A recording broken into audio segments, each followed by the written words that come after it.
and he said, absolutely, I'll be there. So I appreciate that. I know everybody here does. Absolutely. Thank you. We'll hear about the doings of Harrisburg. Great. Well, I didn't miss the press. The press are not here, right? Good. I just wanted to make sure.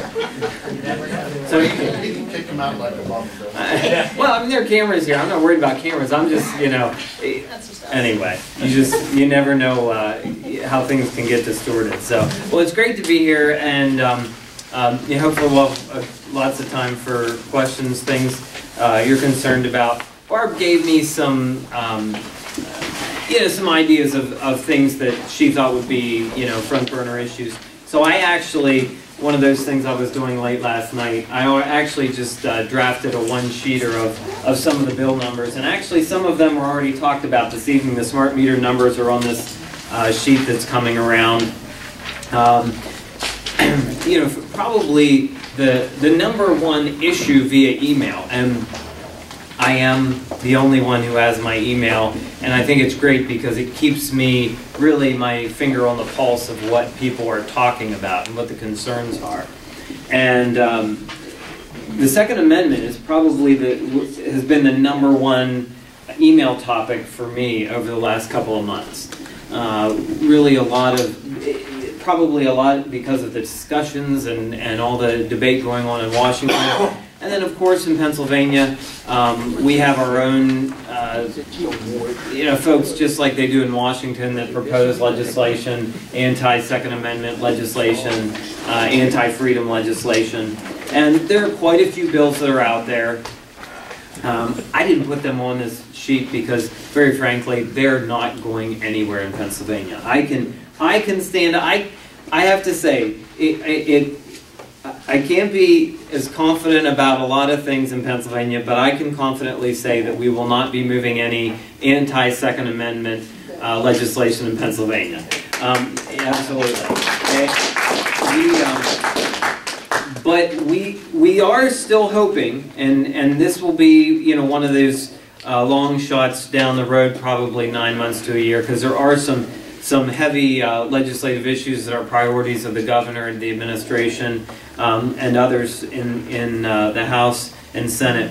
But House Bill 357, which I think Mary mentioned, or somebody mentioned, I don't remember, maybe it was Barb who mentioned it.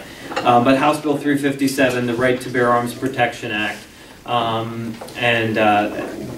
that essentially takes the model of Wyoming, which passed I believe it was passed, if not, it may have just been introduced in Wyoming, and we took their idea, which would say that any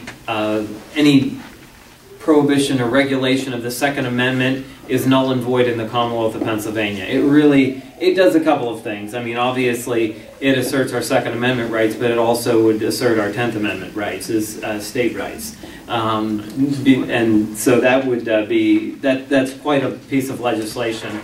And of course, I'm a co-sponsor, and I expect there'll be a lot of discussion about that in Harrisburg. I don't know how far it will get, but that in itself is to really highlight the support that we have for the Second Amendment here in Pennsylvania. As we hold the other bills and don't allow any anti-Second Amendment bills, we wanted something to be for, and something to be for to strengthen our Second Amendment rights even further. And this is what we've put forward. Also, I know property tax elimination is something that I've seen several of you up in Harrisburg when we've had rallies, and House Bill 76. Last session it was House Bill 1776. This session it is House Bill 76, and it will be introduced formally this week in the House of Representatives. And that is the Property Tax Independence Act. That would be the elimination of school property taxes for homeowners in Pennsylvania. One thing, last session, House Bill 1776, it got a thorough review. The number crunchers in Harrisburg were able to rip it apart and pick it apart, which was part of the intent of the author and some of us. They could take a look at it. They could say where it doesn't meet muster. And so we could come back this session with a better bill that they couldn't pick apart the numbers. So they you know, the appropriations number crunchers and the folks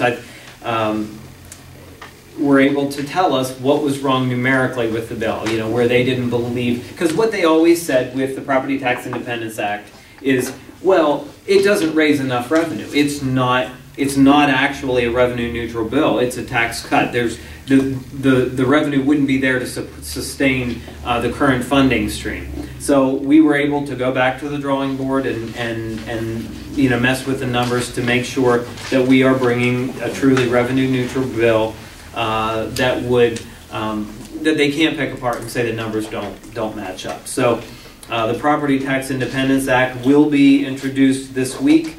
This is actually a brief synopsis. I know it's the longest one on here. I could have made it longer, but you know, it was about 11 o'clock last night, and that's about all I got to. So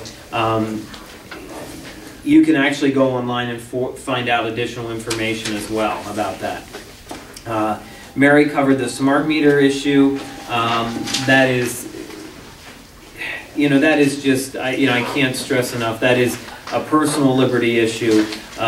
You know, I understand the health concerns and everything surrounding, but first and foremost, we need to address this as a personal liberty issue. I think that is really where, you know, where you get the greatest attention, is when you deal with it at that level. And so that's where I attempt to address this issue that, you know, these bills are attempting to reassert our personal liberties, and it's important that we get growing momentum in the House, but it's also important that there are Senate bills as well. And I can't speak affirmatively that there are, and I can't tell you affirmative, you know, or negatively that there are not.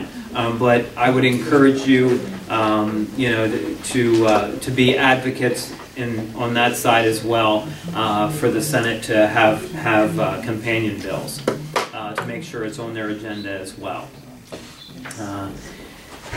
The Open Workforce Initiative, of course, those are the package of right-to-work bills those have not formally been introduced, but they will be introduced here in the coming weeks. But there's a broad range of ways that you try to slice it, but those are right-to-work bills that attempt to take away the compulsory unionism in the Commonwealth. So those are bills also that, of course, all of these I'm co-sponsors on, and so, you know, when you see what's happened in Michigan, you know, I have to say, Pennsylvania, I was the most encouraged that I've ever been, because this was my ninth year my ninth year in the House. It would be my fifth attendance at the ceremony or rally to present the Open Workforce Initiative. And for 4 sessions, I stood there, and usually there were a couple of people there. You know, we were kind of like the lonely people, you know, standing there introducing these bills. But this year there was a huge full stage, and Barb and Mary were there, and there was a stage full of folks from the business community, legislators. It was the largest group of folks to you know, bring these bills forward that I've ever seen. So I'm encouraged. We still need the executive bully pulpit to really get momentum on these.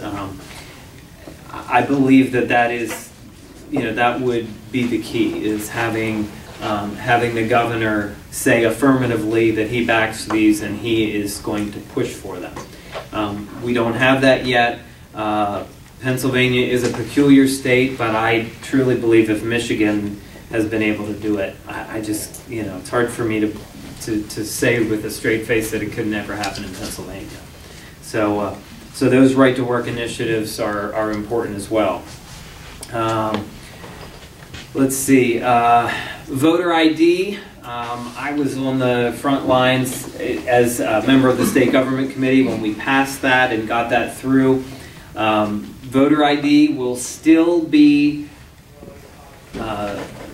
essentially the court considered it not mandatory again in this primary election. So it will be what we thought last primary was a soft rollout. Then we ended up going through November because of court rulings, and we are going to have that again this primary. So the folks in the polling place should request it, but can't require it when voting. And so we are hoping that finally in the fall, the courts will allow us to fully implement it.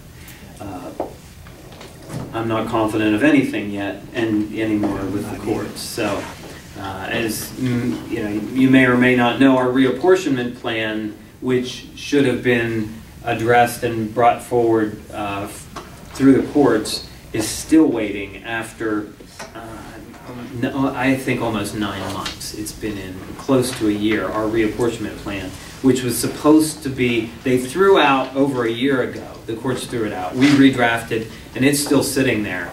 And if you don't fully understand that process, every 10 years we have to be reapportioned. And we were supposed to be reapportioned in the last election, last year, during our petition circulation time, where we were getting on the ballot.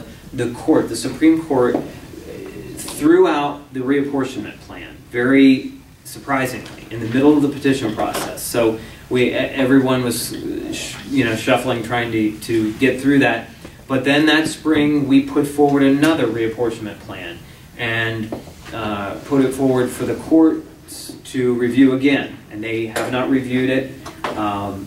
There is a lot of scuttlebutt that there are judges who are limited because of their age. They will age out of the courts, and that some of those judges are really usurping the authority given to the legislature, and they are holding the reapportionment plan holding us hostage, essentially, until the House and the Senate remove that age restriction on judicial members. Now, they won't overtly say that. You won't get them to publicly say that, but that is everything behind the scenes. That is what is being talked about. So, I'm hoping that is not the case, but that is what I hear, and we are still waiting after about 9 months with them sitting on it. And I mean, very frankly, they've waited this long. I'm very concerned that we could be close to the end of the year where we're looking at another legislative election year without a reapportionment plan. So that's very, very concerning. That was a sidebar. I didn't even have it on my list, but Agenda 21 was brought up. That would be a great seminar to attend. That's something that's been placed on my radar screen, and in the next few weeks I intend to be introducing legislation in Pennsylvania that I'll be the prime sponsor of, that would say that state and local government could not be enforcing the Agenda 21 policies that would be against the Pennsylvania and the U.S. Constitution by taking our personal property rights away, which is a lot of what Agenda 21 is really about, is taking your personal property rights. And so that's been placed on my radar screen, well, about a year ago, and so we've been working on that legislation. I think it's just about ready to be put out for co-sponsorship. So that's something that I'm working on as well. The budget. We are in budget season. Today ended, I believe, the appropriations hearings in Harrisburg. After the governor's budget address, there were 3 weeks of appropriations hearings, really to flush out all of the details of the budget from the secretaries and cabinet members and folks in the administration. And so that ended today. We have some great highlights. I have to say, in Pennsylvania, I mean, jobs are growing. We're seeing private industry creating jobs. Despite the fact that Marcellus Shale is demonized in Pennsylvania, that is a growing industry and is really has gotten things moving in Pennsylvania, as well as some of the pro-business reforms that we have been undertaking, tax reform on the business side. And it's not, I don't believe it's all necessarily that we are doing enormous things, but business is seeing that Pennsylvania leadership wants to be welcoming to business. They're seeing the trend away from the Rendell trend of trying to regulate, to tax, and to put more onto business, and we're attempting to be the opposite way. We're not there. We have a long ways to go, trust me. But I see those as that is a positive direction we're going in Pennsylvania. So we are seeing good trends as far as how our government revenue is coming.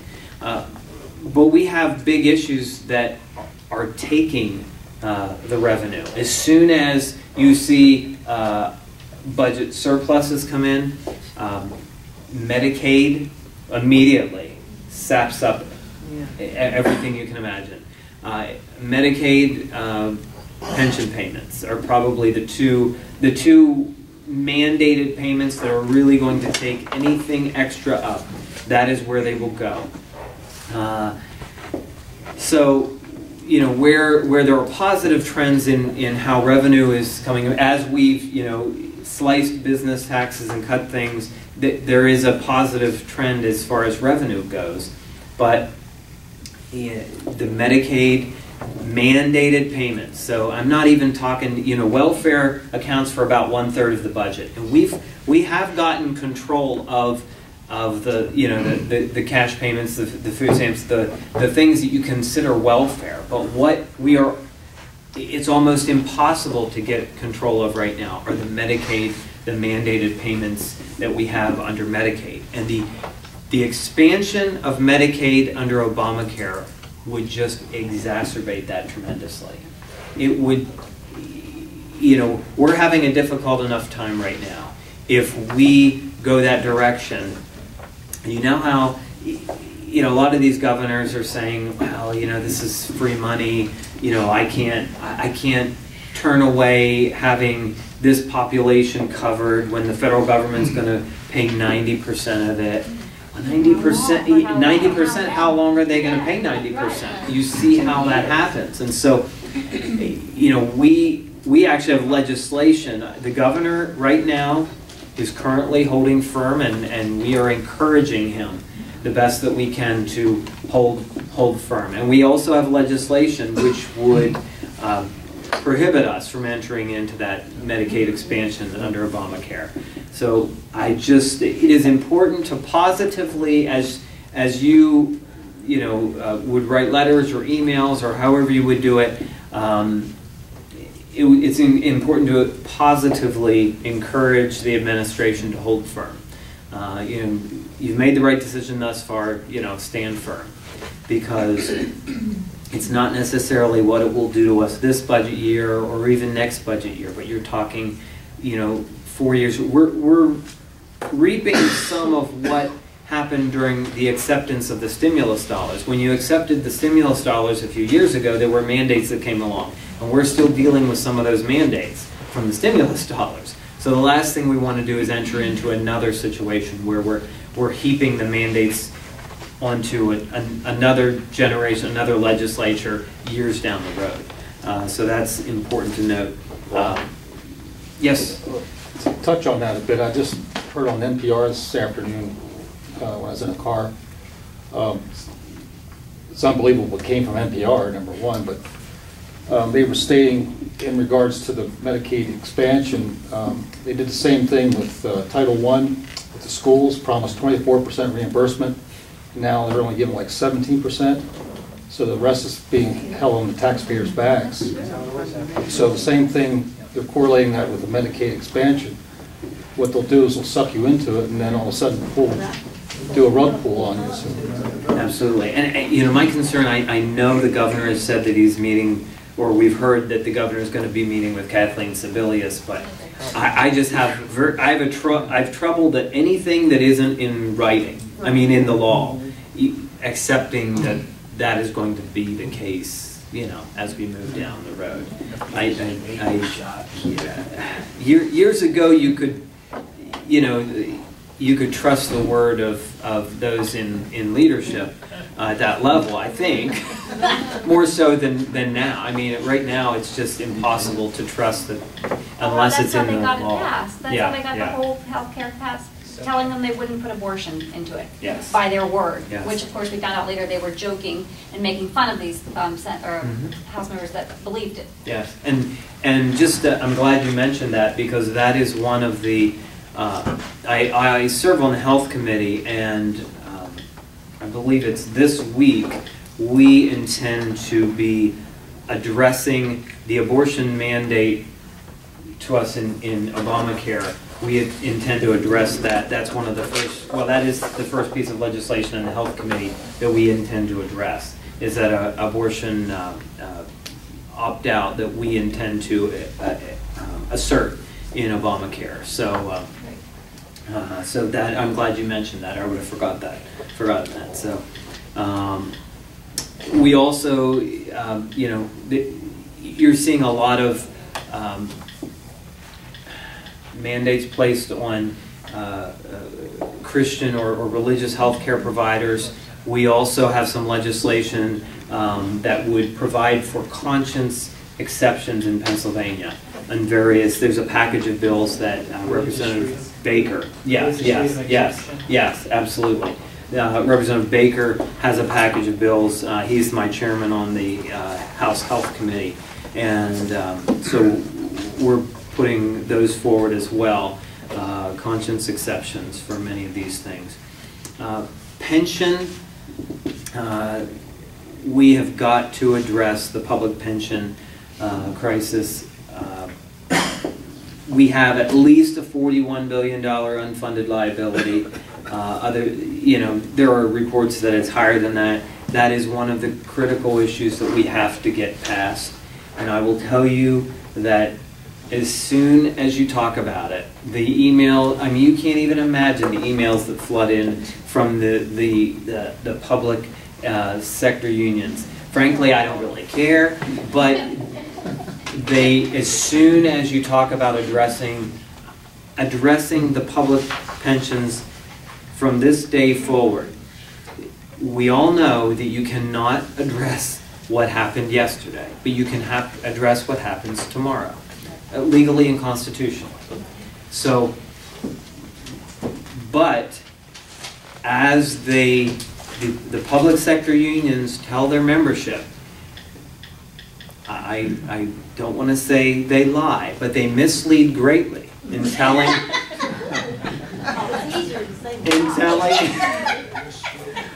they misrepresent the proposals that are out there in telling their membership, in trying to tell retired people that the Commonwealth is going to take away the benefit that they are currently receiving. I mean, I literally am getting letters from retirees who I think really believe that the Commonwealth is going to remove their pension benefit. You know, after the fact. It's just, it's difficult for me to understand, but I think they actually believe it. And the only reason they could be sending me this, it's not just 1, 2, or 3 in that large amount, is that something is being grossly misrepresented by their unions. And the same goes with folks who are in the system. They genuinely believe that we are going to take away everything that they've already earned. And again, we cannot do that legally or constitutionally. So whether they believe it or not, it's not possible.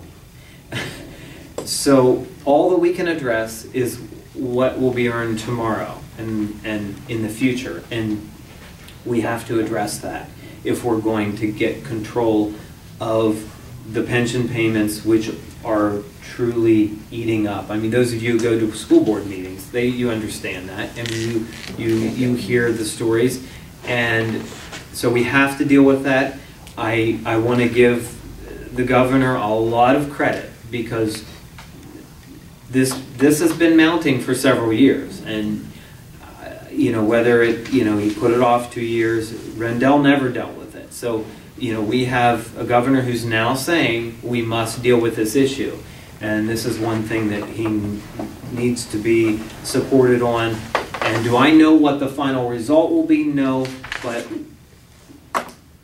we need to remove the defined benefit pension system that we have for public sector employees in Pennsylvania and move to a 401k style system, just like is in the private sector. So that is the direction where we're going. I don't know, you know, how many, you know, changes. Really, I think the question will be what changes for current employees for future benefits that they are earning. That's where the question is. What will we be doing there? I believe it's pretty definite that we must change to a 401k. I don't see any other way to do it, to change to a 401k style system. But the question will be that, you know, that tomorrow for the current employee, how, if their benefits will, and how will their benefits change. So. The hard thing, Rob, is just trying to make them understand that we are headed for Detroit eventually, and then the courts will step in, and their benefits will be taken away if there is no money. And that's what I've tried to express to folks, is that no matter what you want to, you're trying to demonize us, anyone who talks about this issue, the reality is this is protecting anything you have left in the system, because if a system goes bankrupt, you have nothing. So it is. But what the public sector unions believe is that, and this is what I believe, though. I mean, I don't know that they would say this, but you know, if it would ever come to that, they believe the courts in Pennsylvania would step in and really raise taxes for them. They would be the you know, they would usurp the legislative and executive authority to make and enforce law, and they would say this amount of money needs to be raised to pay the pension obligations, and this, I think that's what they believe. Yeah.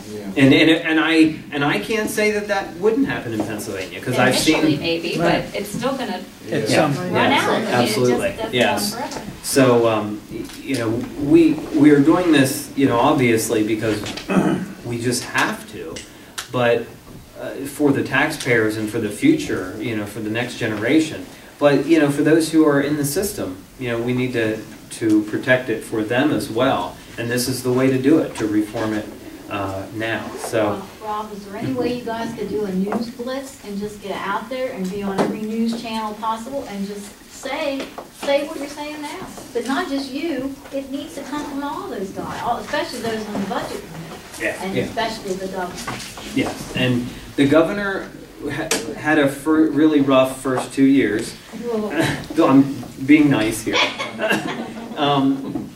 But he has been much more out front as he's actually taking the liquor privatization issue on the road. I mean, it's kind of like a road show right now.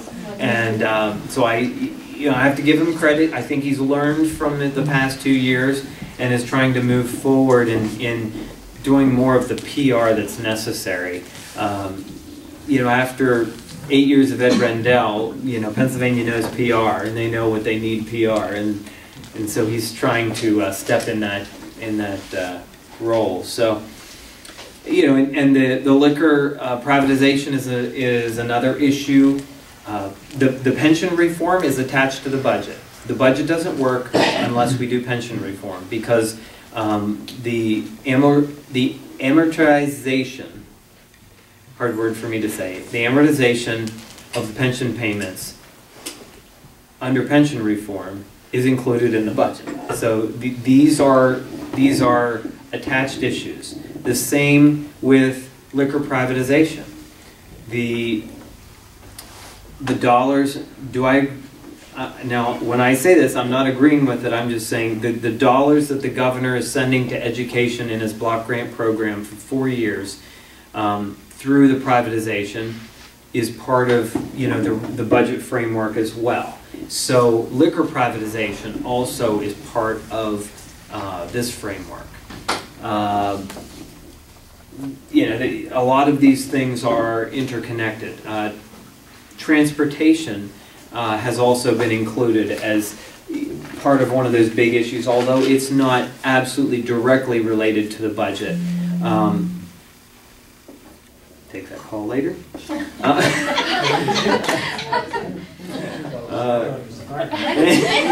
No, that was my device here. You know, transportation, yes. Do we see, you know, some bad roads, bridges out there? Yes, absolutely. But I think the call that we must have more money for everything is rather, for me, it's rather hollow when they're not addressing issues like prevailing wage. If you deal with an issue just like prevailing wage on public construction, real road construction projects, just take in transportation. If you just said that, you know, prevailing wage is not a factor and is not legal in public transportation projects in Pennsylvania, that in itself brings dollars back on the table, enormous dollars. You're talking probably 30%. So you increase the money on the table that you can spend by about 30%. Yes? What you're saying is, if somebody's doing road construction in Philadelphia and they're getting paid, say, $10 an hour, they can be here in Chambersburg and they're trying to say prevailing wage is $7 an hour. That's how you save money. Well, prevailing wage ain't anywhere close $10 or $7 an hour. No, I'm using that for a road thing because I think you're wrong. I'm a taxpayer. I don't work in road construction, but if somebody here worked in road construction, was doing the same thing as they're doing in Philadelphia, they're entitled to the same wage. Cost of living is very different in Philadelphia than it is here. Very different. Depends on where you go. And also, those laws are archaic. They're out of date. They never were changed. I personally believe that the market needs to determine the wage. And I know, for instance, you know, you take a local company like Valley Quarries. Valley Quarries is a good company, a solid company, has treated their workers well, you take scale wage. When you take the prevailing wage, you cause trouble. You know, in you know the context of that company. And then you cost government more money. I mean, if you think they should make double what the going rate is, I have to disagree with you. I believe the market. Philadelphia less money also. Well, actually, the whole state. Yeah, it would. It would affect the whole state. Philadelphia wouldn't be making scale wage, and I'm saying that what they need to do is remove the prevailing wage for any road construction project in Pennsylvania. You bring money back on the table. Not just Chambersburg, but Philadelphia, Chambersburg. So that means Philadelphia would be paid a going rate rather than a scale rate. And the same with Chambersburg. Now, Chambersburg and Philadelphia have different, you know, different costs of living, but you know, they would, you know, both be less. What are you saying? Taking the union scale away? That's what absolutely we need to do. That immediately brings. You know, because that is essentially what it's based on is union wages. You know, they take survey of union wages. So where would you drop it to? It would be the market varies. This is a market issue. It's not a government shouldn't be automatically saying you're out there on the paving crew, so you're going to make $40 an hour, and that figure is not out of the ballpark. Government's fixing it now. Yes. We want the market to fix it. Yeah, the market will. Well, the cost of living is tripled. So right, which would bear. Where would you stop it at, or what would you start it at? Cost of living triple where? Here, anywhere. I mean, you're paying $4. Paying $4 for a gallon of milk. The market would decide. Gas? $4 for gas. What's the difference in gas payments anywhere from here? We're in the country. Philadelphia has got transit, where they're not paying $4 a gallon gas to Well, go from one place to the other. the alternative is then we'll pay $5 a gallon for gas because that's where the tax money is going to come from to pay for these road projects. Isn't As you it say already? prevailing wage, you No, really mean, it's not. That's what I'm saying. I'm you sorry, really sir. mean Davis-Bacon? Is that what you're saying? Yes, I'm talking about Davis Right. Bacon. Yes, absolutely. So, the bottom line is either there's more revenue or you do more with the revenue you have. And and many of us are proposing we do more with the revenue we have rather than go back to the taxpayers immediately and asking for more revenue. And I believe the market does a great job. It only gets messed up when government interferes. That creates more opportunity. If you get rid of that, the company locally can branch out and get more work. If they're not competing with that wage, they can pay their employees a higher wage than they would have to pay them here, but still less than would be at Philadelphia. So they get the job, they pay their employees at a better rate, and they come back here and live in our area where the cost of living is lower, and they're better off. Absolutely. So What do you it creates consider a better competition rate? outside of market area. You can expand your market area outside your current market area because now you can compete in wages. What do you consider a better rate? Not $40 an hour. Well, Well, what would Who's they, making $40 an hour? what would Like they, I said, the unions are. what would Valley There Quarry ain't a charge? union making no $40 an hour. Not in Chambersburg. In Philadelphia, maybe. Well, we're not living in Philadelphia. We're living in the green. Well, I'm not talking about your that's a union, I'm pri- talking that's a about private scale company. rate, Let the prevailing private wage. market handle it. Don't let the government artificially raise it up beyond what any other private company would charge. That's what we're saying. The government makes the price of everything go up astronomically compared to whatever a private company would charge. So you get paid scale, you're making $40 an hour, but your property taxes go up because it costs more to build the school, and so you give that money that you made extra back to the school board and back to the school district anyway. There you go. How about teachers? They all want their money the same as everybody else. Oh, we're talking There's a real about- good. Well, the teachers' union is a whole other subject. Yeah. Are they going to get the ID for voting in? That is, now are you talking the actual ID? The process is what I was attempting to address earlier, where this spring, again, it will be this what they call the soft rollout. So when you go to vote this spring, they will request you to show an ID, but they won't require it. But we're hoping that the courts will allow in November that we will have the full-fledged voter ID where they require. Well, there was a woman in Harrisburg. She voted and the machine didn't work right. They left her vote again. Then she voted for 4 of her friends who couldn't make it. So if it had the ID, she wouldn't have been able to do that. Yeah, that's yeah. And you're absolutely right. I mean, that's the kind of stuff we're trying to prevent. Is I can tell you too, I'm sorry, I didn't mean to talk, but I deal with Davis-Bacon at where I work, and the price of projects go way up, construction projects. Where I work, they get HUD funding. And so anything, project that's $2,000 in labor or more, it costs you astronomically with administrative costs. Paperwork, regulations, you gotta file, it just makes the cost of everything just. So you think prevailing wage is gonna solve that? That is Causing it. That's causing That's it. what's causing it. I'm arguing against using the prevailing wage. To pick up on, what recourse do you have as far as this, the photo ID? What recourse do you have in the courts if they're slow walking this? What can the legislature do?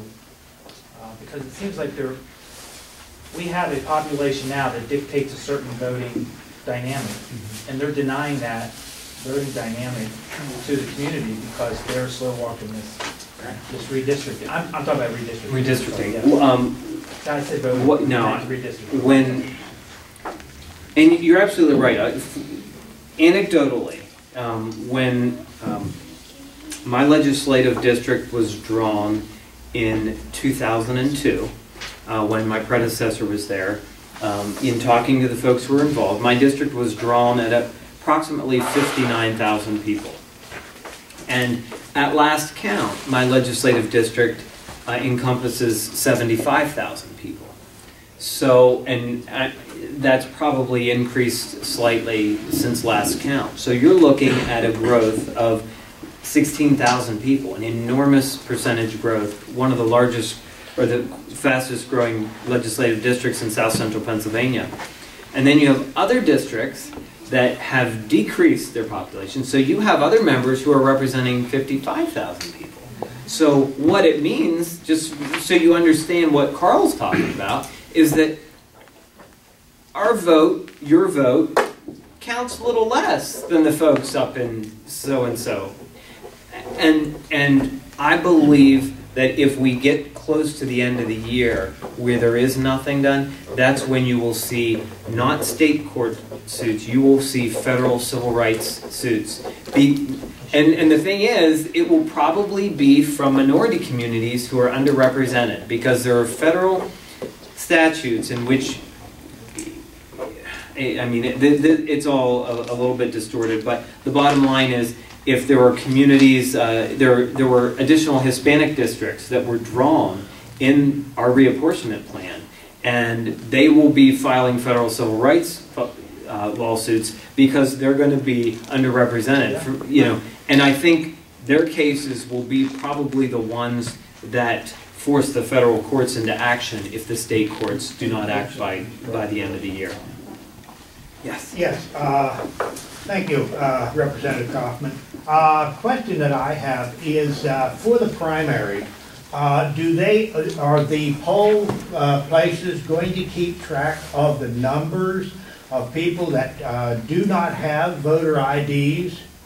And will that be totaled by voting districts as well as party? Because the reason I ask that is because I believe that well, first of all, I don't understand why people would not want voter ID to begin with, because there is a considerable amount of voter fraud going on in this country, and we all know it. So the only people that would not want voter ID would be the ones that want to continue voter fraud.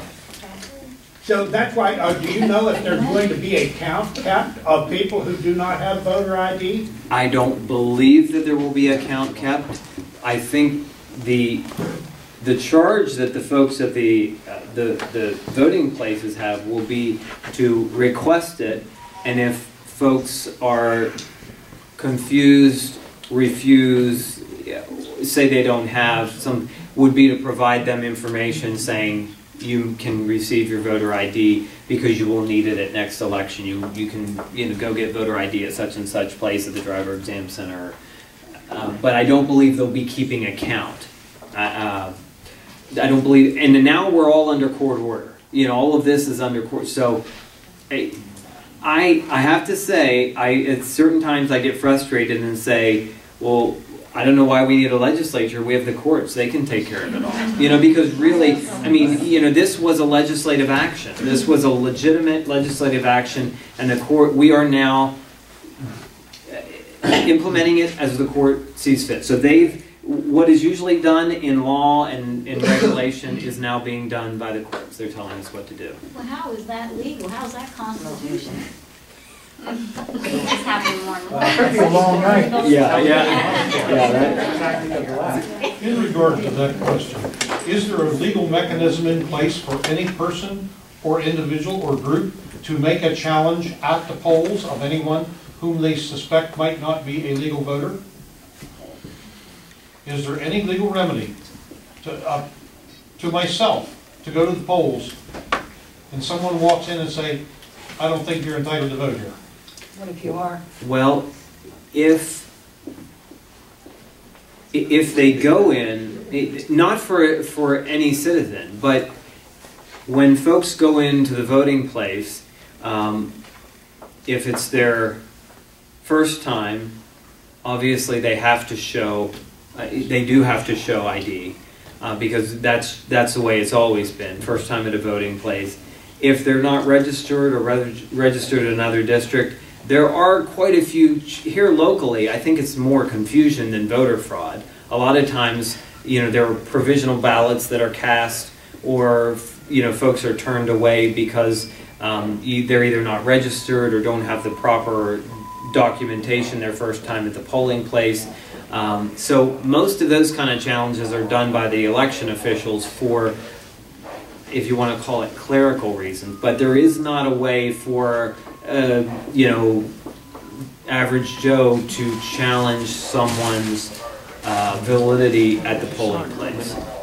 And that's why we desperately need voter ID, because it just becomes a routine, and it's just, that's the way it is done, and then that way you aren't going to have people who are trying to vote. I mean, that's, I think the key is that you eliminate voter fraud, because people aren't going to try it when they have, when they have to work too hard. They just don't want to work that hard. I mean, it's way too difficult to have to, work that hard. If it's easy, they do it. But I think it's, you just make it a little tricky, and then they just give up. I assume the argument for why we're not doing it for primary is just exactly the same. They still say it's too prohibitive for people to get voter ID. I believe that was Judge Simpson's opinion, is that there needed to be more education. I think.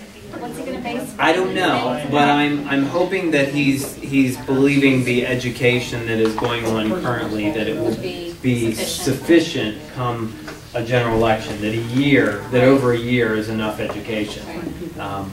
But time will tell. Yes. And any thoughts on what will happen now that Judge Lori Melvin has been found guilty? I mean, is she going to drag this out? Well, we have an impeachment resolution drawn up in the House. So if she does not resign, I would expect that, now, not that I want it to happen, but I've never been part of an impeachment, so that'd be kind of interesting. That's just a sidebar. It's not worth it. No, it's not. It was kind of a joke, but it would be interesting, Isn't it the law that if they've been convicted, she can't serve. She doesn't have to serve. So well, she can't serve. She has no. She either has to resign or be impeached, though. Right. That's. I thought that was a de facto resignation, being convicted. No, it has. No. She still has to take an act. There has to be an affirmative action where she removes herself, or the legislature affirmatively removes her. So get it done. Yes. I believe it's just like the federal, where the House indicts and the Senate convicts. But so the governor appoints the interim. The interim, then, yes, once she's removed. And so it's approved by the Senate. Yeah, so that would be a good thing, because right now the Supreme Court is a 6-person body where we have 3 Democrats, 2 Republicans, and a half a Republican. So, I'm joking. No, the Chief Justice, I consider him a half Republican. I'm joking. That was a joke too, sorry. But the Chief Justice actually is from Philadelphia, and he was the deciding vote in throwing out reapportionment, and he's one who will be aging out in the near future, and is up for retention. That's Castile. Yes. Yeah, he's up for retention. Yes. And he'll be aging out in the next couple of years, even under retention. So, that's about the best I can do with that issue. Yes. Representative Kauffman, for people who don't understand prevailing wage, I think the easiest way is you cannot buy the bargain brand tissue because store brand and Scott and Bounty all cost the same. By that analogy, you may as well buy high test gas because high test regular and middle grade all cost the same. That's prevailing wage. It's a fair analogy. Yeah. Rob, is there much effort or concern in Harrisburg so that us Republicans in central Pennsylvania and national elections can get our vote to count. That is apportioning the electoral votes. Yeah. There are a couple of initiatives out there. There is the initiative which would apportion electoral votes as to popular vote. There is also the congressional district model, which would also it would give the electoral vote an electoral vote for the way the congressional district voted. So the 9th congressional district, where we vote, for as long as I know, we voted for the Republican presidential nominee. That electoral vote would go to the Republican presidential nominee. I've never heard it discussed as much as it's being right now. So I believe that's an issue that will be on the front burner, and I'm hoping that we do something. It's not about, I had an email last night late. Actually, I think when I was preparing this, someone emailed me. He said we were trying to rig elections, and it's not about rigging an election. It's about making sure that, for one, that we're still relevant. You know, that we have relevance in national elections, and that our votes still count.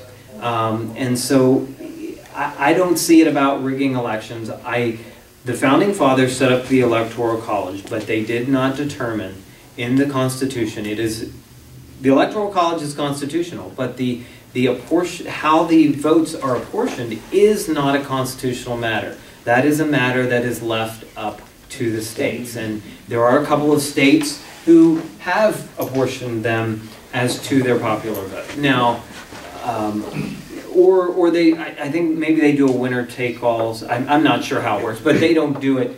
They do not do the way the other 48 do it. And now, granted, they're Democrat states, and so they've always gone that way anyway. So it really didn't matter for them. But I believe it is time that we address this issue because you see. If you see the map and you see how Pennsylvania is predominantly a red state, except for certain areas, and so it's important. As representative, it's important to me that my constituents' vote counts in presidential elections, and this is addressing this issue is the way I believe we do it. It's not about stealing elections; it's making sure that our votes do count. Did you try to do that by district? Well, there is the idea that you would take there are a couple of different ideas out there. One's the congressional district model, which who wins that congressional district gets that electoral vote, and then there's the percentage model. So if you win 57% of the vote, you get that percent of the electoral votes. So. And am I married to? No, I'm not married to any model. I just think we need to do something differently because, we are going to be absolutely irrelevant because Pennsylvania has not gone for anyone but the Democrat presidential candidate since 1988, and that's we're moving very close 30 years. Yeah, we're moving very close. My math isn't so good tonight. We're moving close 30 years of going for the Democrat presidential candidate. So at some point, we're written off. We were almost totally written off until the last couple of weeks this year when they said, well, it's a Hail Mary. We need to throw our money somewhere. Oh, wow, let's try Pennsylvania, But we know how that worked out. So I think we are at the point where the Commonwealth will be, we won't see the presidential or vice presidential candidates either going to say, Pennsylvania. They're going to go blue. It's a presidential year. Let them go. So that's really why I think this needs to be addressed. So, I agree with you. I get a little concerned about different models because I still adhere to we are a united states. States have to be heard and we're united. my concern is if you go to a different model, the slippery slope is, well, this doesn't really work well. Let's go to popular vote nationwide. Once you go to popular vote nationwide, the Midwest is gone. We're totally gone. We're worse off than we are now. We don't want to lose the electoral college. Yeah, we can't lose the electoral college. And my concern is that argument is, well, you've tried to fix the electoral college. Let's just swap it and go to popular vote. I hear that all the time from my left-leaning friends and colleagues. They love that. There's New York and California, we've too many who are presidents. All the big cities will be represented. But I agree if you can do something to try to spur that discussion on. And why I think it's, I don't agree with the leader of the Senate and a lot of things, but Senator Pileggi, the leader of the Senate, is the one who's put forward, let's see, I believe he's put forward the congressional district model. Don't quote me on that, but I believe one of the models he's put forward, and so I think there's going to be a very... It seems to me that would be the closest aligned with the true electoral map. We talked about apportionment. Boy, would that be a fight then once you do that, because that gets even more serious as to how reapportionment goes within a state. Because if you can gerrymander the 9th district, you're going to do that. So that trickles down to all kinds of shenanigans. Yeah, well, actually, I have to tell you, the reapportionment, congressional reapportionment, is already done. I don't want to say exclusively, but it is a presidential voting index, PVI it's called, is how reapportionment is done in most states. They look, that's how, it's a political process. I mean, it just, frankly, that's the way it is. And they use what's called the PPI, president. They don't necessarily look at the voting registration advantage, or they don't look at, how they vote in gubernatorial elections. They look at the PVI, the Presidential Voting Index, which shows the presidential voting year's performance of that municipality or that county, or so that's what they use in the apportionment. Any other questions? Yes. Is anyone looking at the suspect results in the Philadelphia area of the last election? No. Representative Metcalf was discussed earlier, and he is head of the House State Government Committee. And in talking to him, I believe that he's likely to hold some hearings to look into the irregularities of how so many precincts. My position is they may be correct that in whatever it was, 39 precincts in Philadelphia, that nobody wanted to vote for Romney. But my position is that there aren't that many smart people that know how to, that wouldn't make a mistake. I mean, in Philadelphia, there had to be one mistaken vote cast for Romney. Somebody who just messed up their ballot or couldn't read or was having a mental block that voted for Romney, and that's my problem. It doesn't make any sense. It just doesn't make any sense that one stray vote wasn't cast for him. So. Yes, I think Representative Metcalf is going to be holding some hearings and looking into that issue. I don't know how far you get in Philadelphia investigating voter fraud issues. I don't know. And that's again why voter ID is so important. You wouldn't have all of this without voter ID. So. That's a pretty fundamental right that we're not getting. That our votes here in this area do not count. Yes, they're being canceled out. And these highly questionable areas are controlling the day. Absolutely, yes, and that's it. And I was, last summer I remember after we passed voter ID, and I had a series of 9 constituent breakfasts. I had a couple of them where I had people accusing me of, what do they call that, voter suppression or whatever. And I said, I want your vote to count as much as those people over there. It's not about trying to suppress anything. I just want to make sure your vote counts. And That counts once. yeah, just once. Just once. That's all I ask. Just once. So That's a good point, is we can't really do much about, we're helpless about what happens nationwide. But right there is obvious corruption in our own state that we could be better represented, that maybe we would go for a Republican president in the future if we didn't have to deal with not just the overwhelming numbers, but then the fraud on top of that in Philadelphia. So whatever you can do to really spur that on. I'm surprised more hasn't been done since, because like you're perplexed yeah. by that. There's got to be a few in your Oh yes, yes. group that are. And yes. What about Wayne, which is outside of Philadelphia, which is a high, people with money live in Wayne? How did they vote?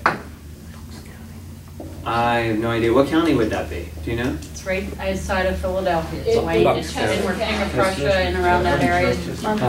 Chester County. They're weird. Valley Forge, California County.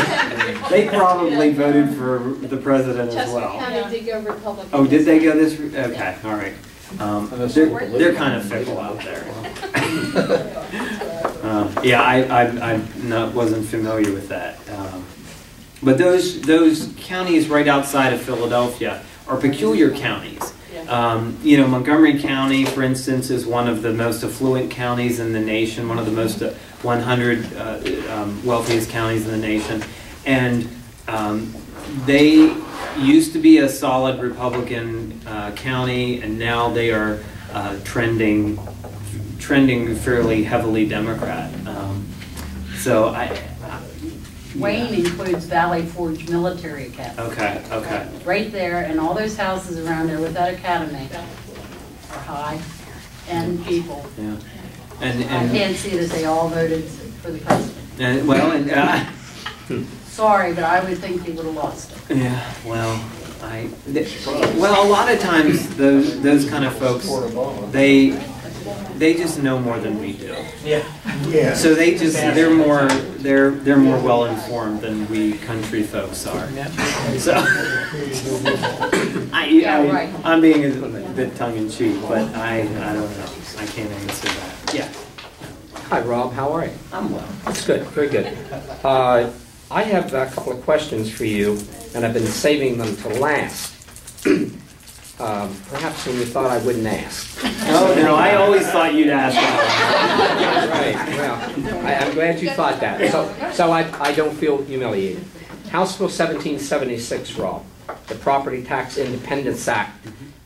What chance does this particular House Bill 1776 have?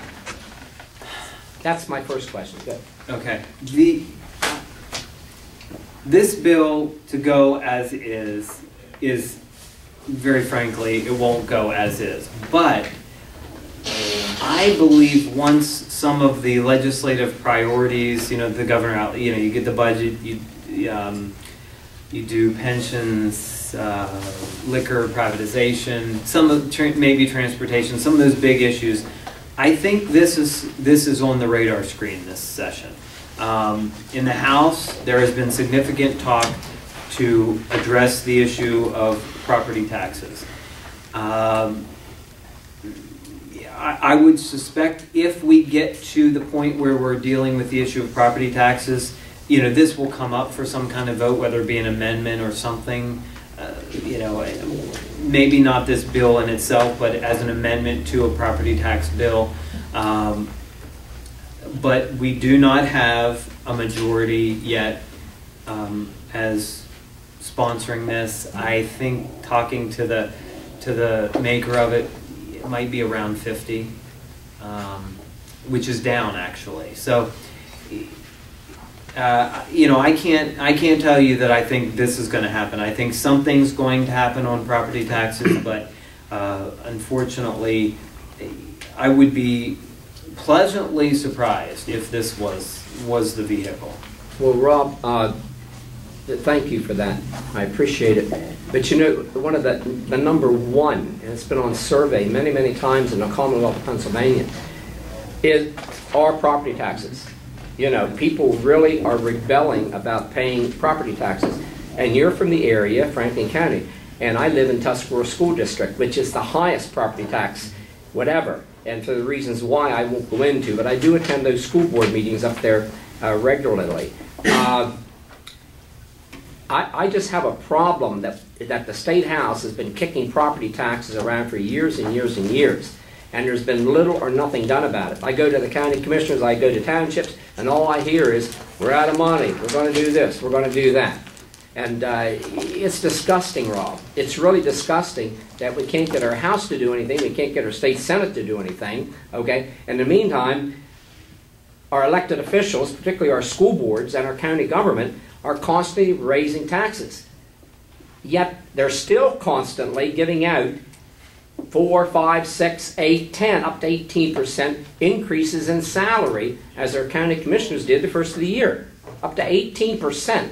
Some were as high as $12,000 a year to our county executives, which comprise about 25 people.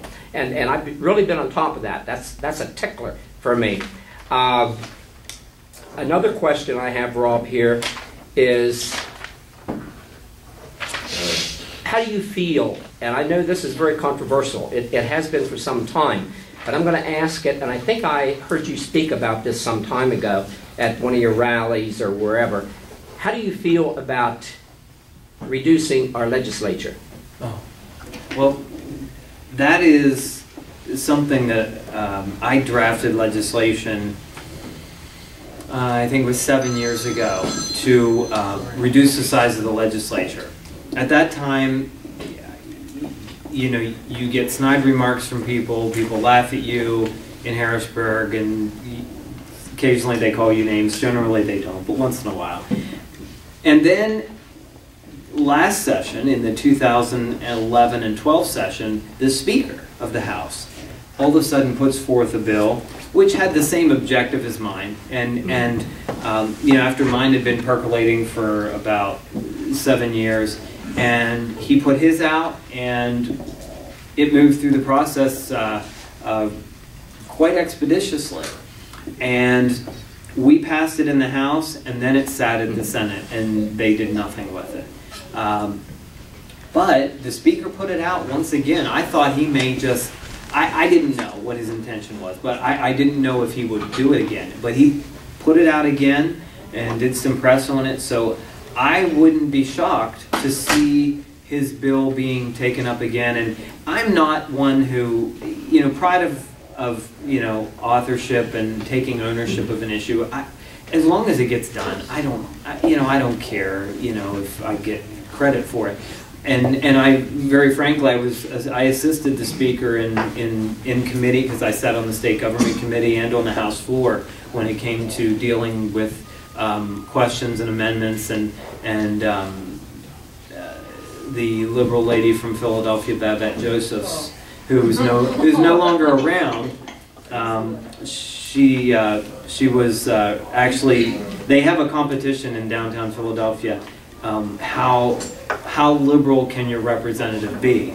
And the first openly homosexual member of the legislature won that competition and beat her in the primary. So I assisted, you know, assisted in beating back some of her questions and her challenges, and so I'm optimistic on that. Let me ask you this, Representative Kauffman. Would you consider reintroducing that particular bill or legislation? My bill is reintroduced. Okay. Yes, mine. I keep reintroducing it, even if they don't want to deal with mine. I'm just going to keep it there, and you know, so if the Speaker's doesn't get traction, you know, held some hearings and actually,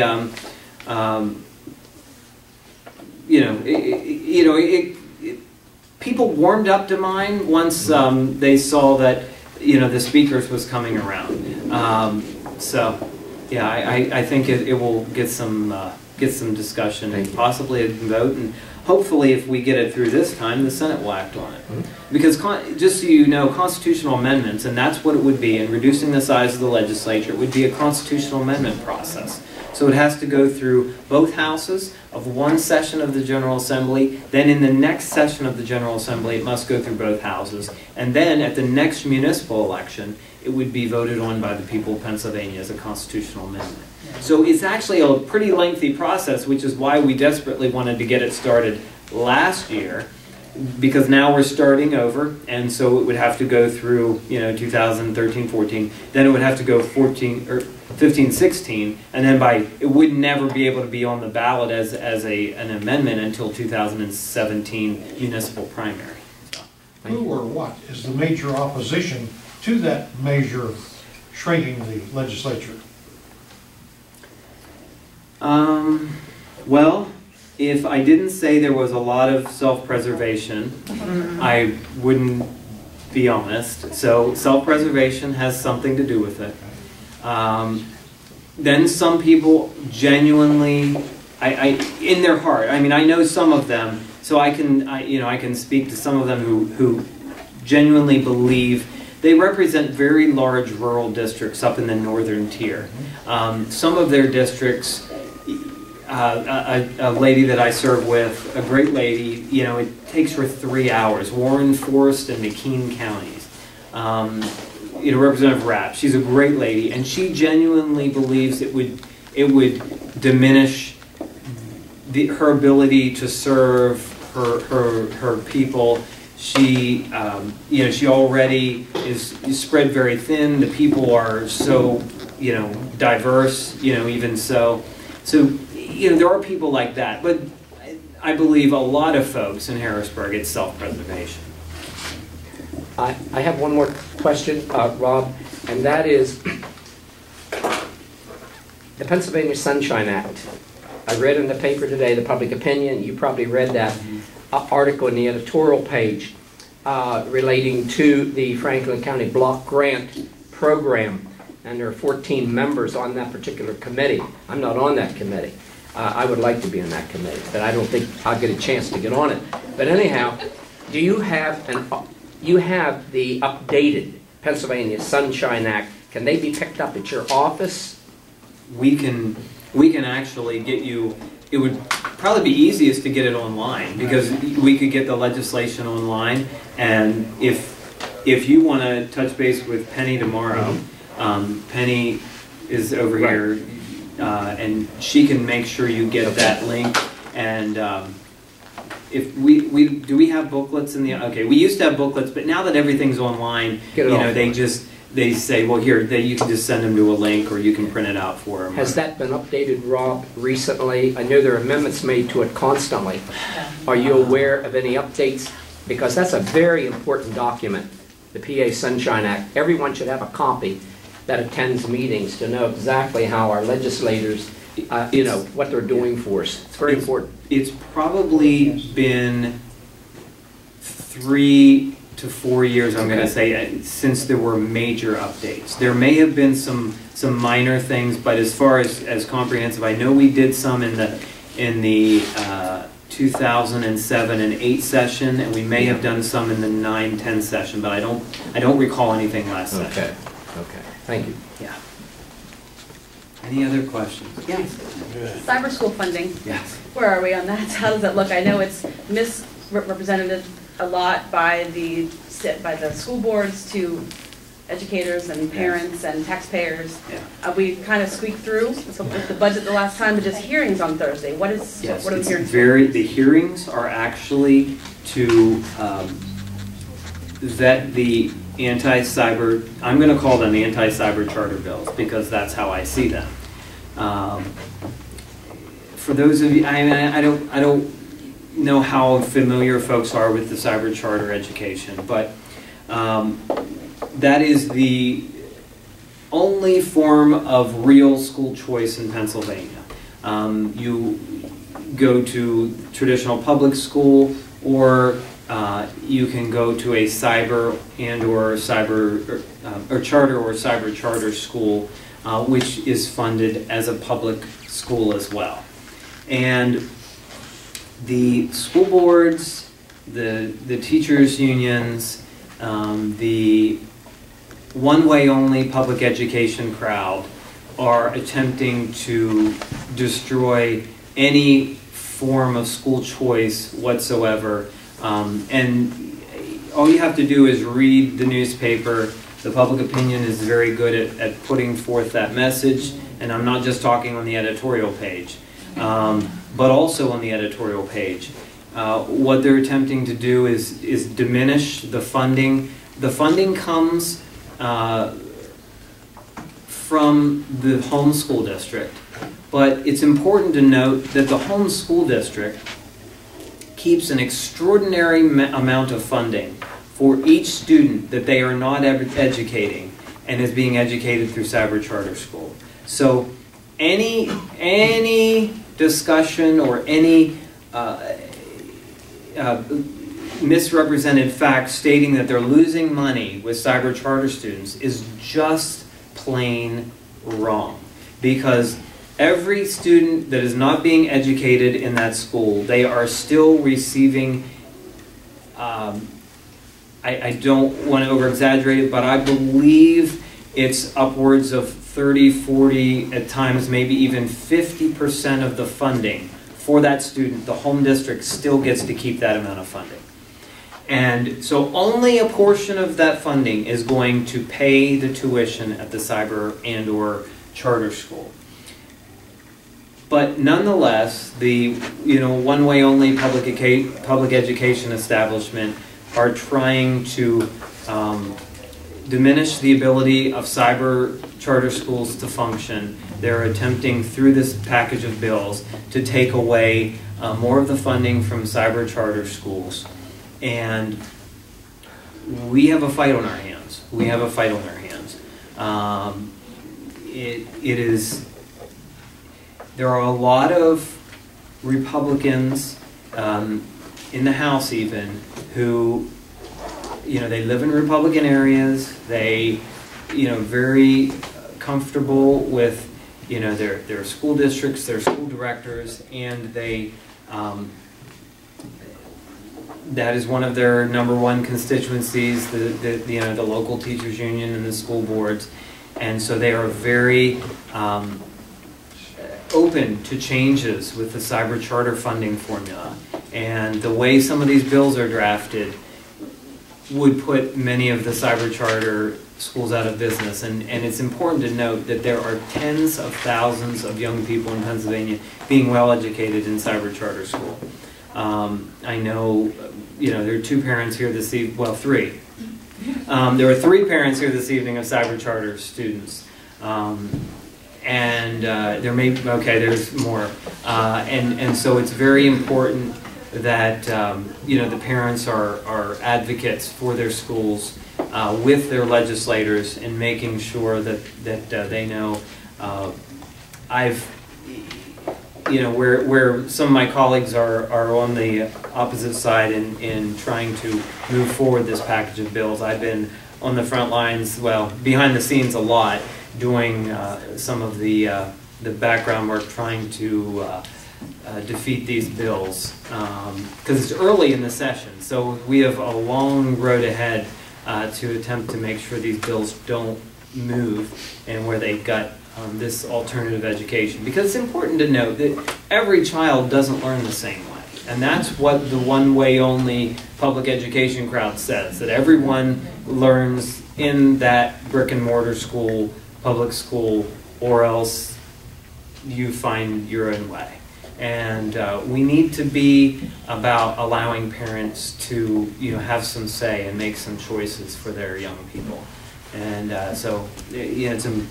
when you see these letters to the editor in the newspaper, I encourage cyber charter parents or folks who are interested to refute what is being said in the newspaper, because it was funny.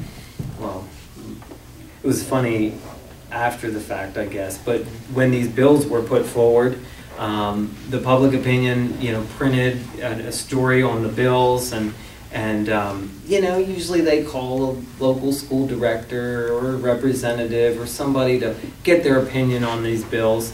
And who'd they call? They called my opponent from last election. So she was the one commenting in the story on these bills.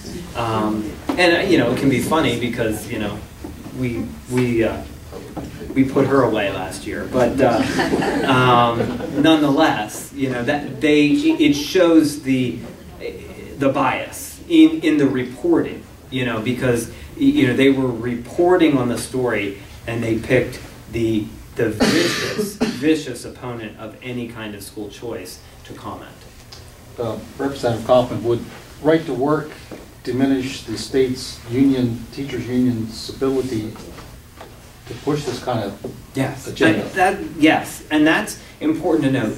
If we can get one big win, to diminish the impact of the public sector unions in Pennsylvania, then you're able to do other things. And that's why, the liquor privatization, I think that, Pennsylvania shouldn't be in the liquor business. I mean, it's not a core function of government. Aren't we one of the last states? We're one of the last states. I mean, you laugh, but one of my colleagues, I read online the other day that they said that liquor, that the state stores are one of the core functions of government. So I just needed to point that out. I don't know. During Prohibition. But yeah, so it's not one of the core functions of government.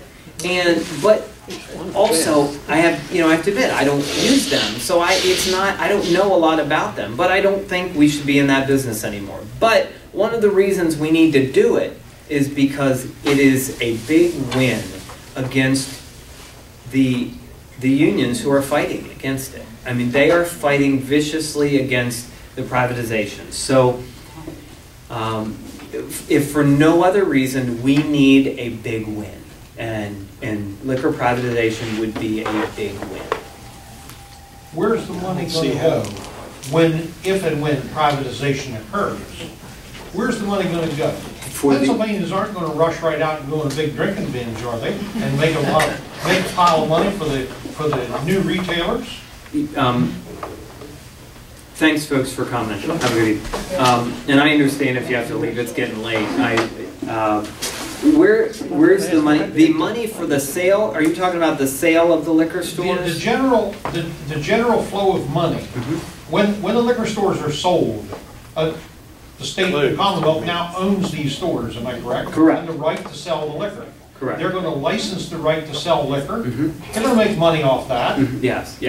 That will be the one-time revenues that come in, and they're, the latest estimate I saw, they used to be up here. The estimates are now down in the $900 million range. Are they going to limit the number of liquor licenses? Yes, they are limited. Who's going to control that?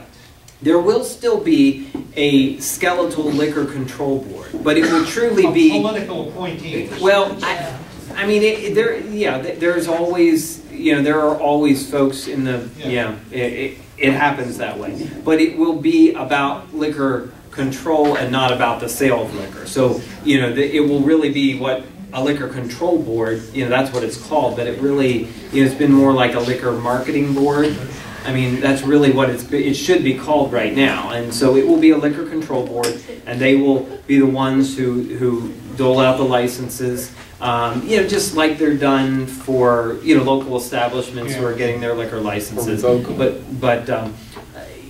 And then the one-time revenues, the governor right now is earmarking them for this educational block grant program, which would be a 4-year program where $250 million each year would go to this educational block grant program. And the governor did that for political reasons. The governor thought that would mitigate some of the opposition to it. I don't think it worked at all, but that's what he put forward. And I don't know if that will be the way it goes, but he's on the road and he's promoting it, and I give him credit. He's out there selling it. He'll be in Gettysburg tomorrow at the Chamber of Commerce with his road show. So he will. I mean, that's about all I can call it, because I mean he's out there selling it, and so I think something is going to happen on that issue, and if it does, that's a big win, So. What time is he going to be there tomorrow? 1:30. 1:30, I believe. I think it's 1:30 at the Chamber of Commerce in Gettysburg. Yeah. Any other questions? It's 9 o'clock. Yes, sir. I did want to ask, the 1776 bill, why is it that the financial committee doesn't think that this is going to generate enough revenue? Well, the current formation, I believe they would have to probably agree now that it will generate enough revenue. Last time, what happened was the finance committee looked at it, and then they referred it to the appropriations committee. The appropriations committee has all the professional numbers crunchers, and they said that these are the gaps in funding for this bill. And so that's where it was taken back to the drawing board. And so I believe this bill as it is a good bill. It would fully fund in a revenue neutral way Pennsylvania's public school system. The question now is they can't pick it apart now on the nitty gritty. So now they need to take it on its merits, and that's one of the battles. Is you take away some of their points that they can nitpick it at by making it a whole bill, and that was part of the strategy, and having it referred to appropriations, having them look at the bill and give comment, so we could have a better bill. It's now here. They have to take it on its merit and not on picking it apart and the little fine details. But you can hold hearings and put pressure on them to get this passed?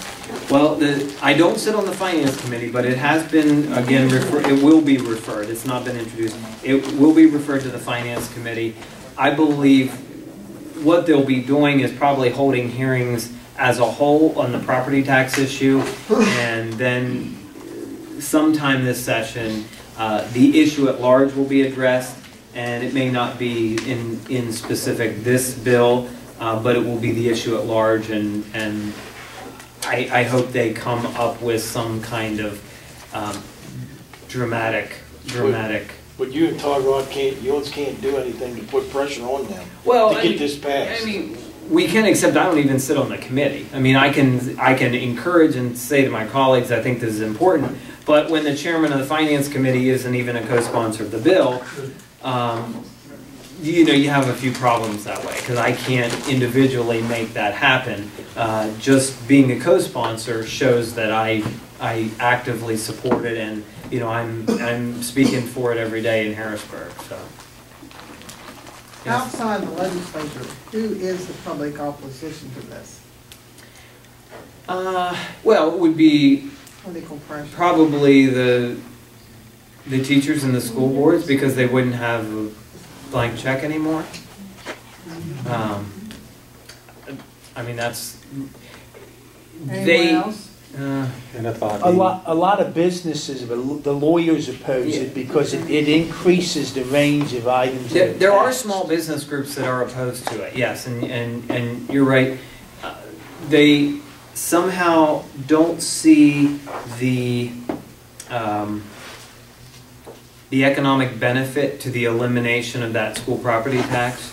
They only see that, oh, my product or my service will be taxed now. The attorneys have been, viciously against it because this is what they say, and it's hard for me to say totally with a straight face, but they believe that the little old ladies won't come out and get their will done. I mean, seriously, they say that to me with this, that would prevent,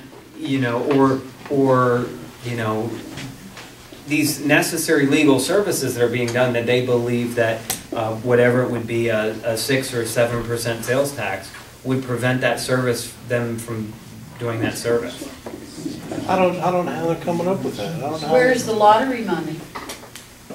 The lottery money? Currently, the lottery money, 100% of the lottery money goes to senior programs. So when you part of voting in certain people to do gambling. No, casinos and lottery are two different things. Are you on lottery or casinos? How about the casinos? Okay, now we'll talk about casinos. Yeah, where's all that money? You're raising taxes on something else on right there. Yeah. I believe it's, I think it's 36% of the slot machines revenues come back to the state.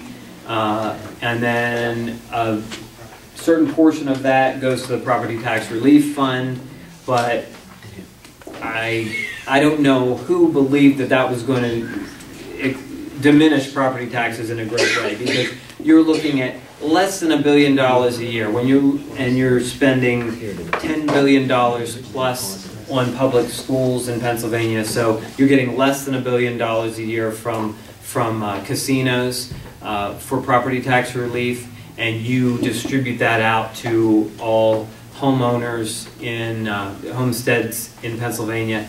It ends up being very minuscule. So it's there.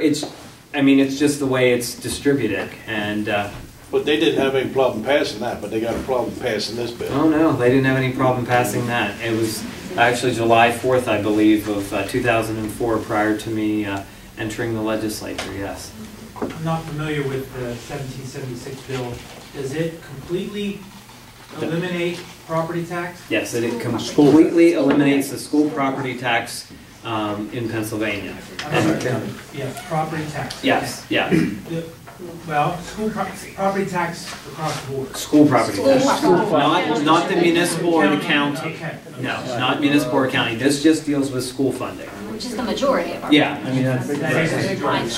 Well, I was only concerned that if it diminished property tax and then added, then we've got two revenue streams to start. And that's the difficulty that for people like me, that's the difficulty is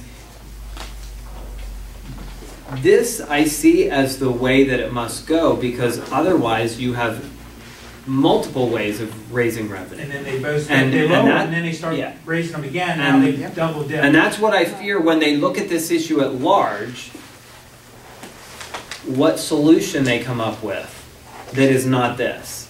It concerns me if this isn't it, what the solution is, because then you have multiple revenue streams. Carl, it also sets up a amendment, if I'm not correct, to the Constitution, which bars them from reinstituting down the road. We need those safeguards, because they can take it away and then add the state tax, They've and then already they bring it jacked up back. all the sales and Yeah, so services tax. part of the legislation is a change to the state amendment.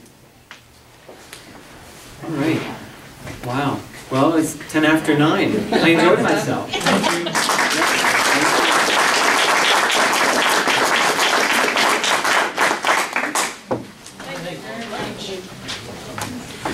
Doug, did you ever think about the soulless return? Did you find anything about that?